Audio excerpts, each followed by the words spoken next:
Walls can be placed in three different ways. When creating a new scene in the pop-up window linked by the dimensions, or directly in the scene by drawing it, or by using the shape tool. Let's see these step by step. Firstly, when opening a new scene, in a previous tutorial we saw how to fill in the three pop-up windows that open at the beginning. In the third window relating to the dimensions of the scene, we mentioned the possibility of placing the walls.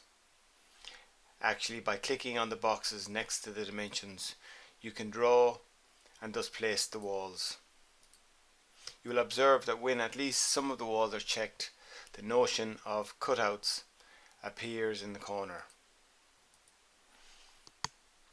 Let's look at these three possibilities.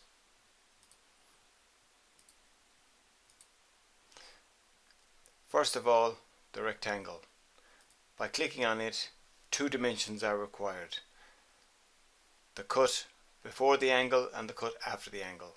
For example, if we say 500 by 650, as you can see, the system cuts the walls 500 deep and 650 wide. Next option, we'll look at the bevel. Again, you're asked for two cutting dimensions.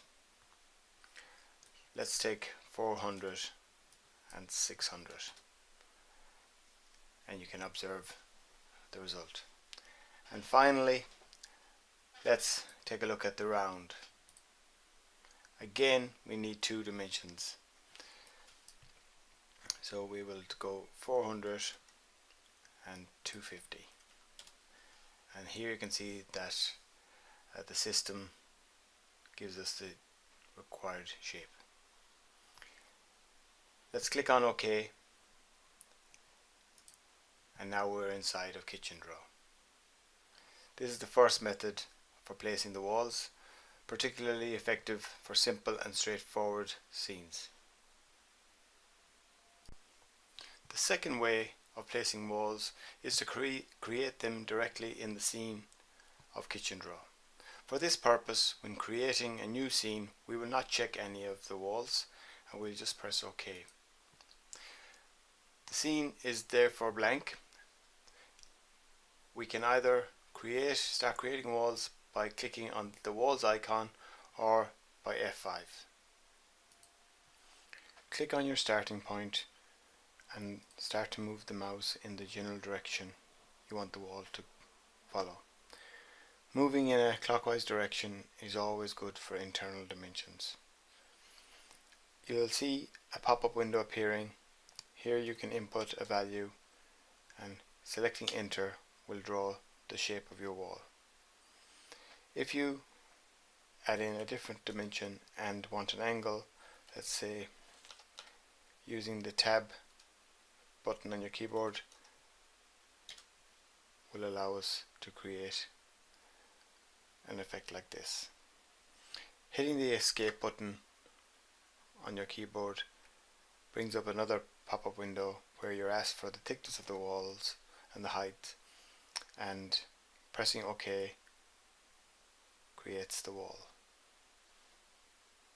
This method is very useful when having values of angles other than 90 degrees. Finally, the last method is the use of the shape tool. This time, instead of using the wall button, we are going to use add a shape button. By using the shape tool, you can draw your room with rounded walls, for examples, or angles other than 90 degrees, etc., etc.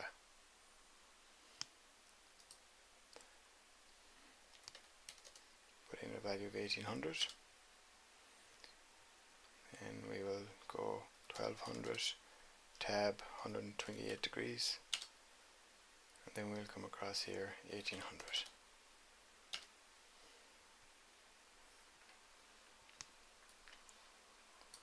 Modify our shape.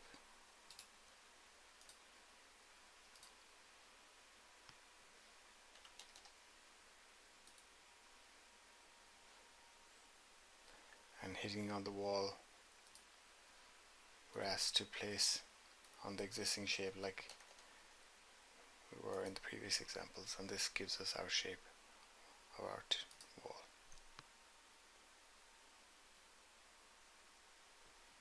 Do not hesitate to consult our shape tutorial to see more possibilities of the shape tool.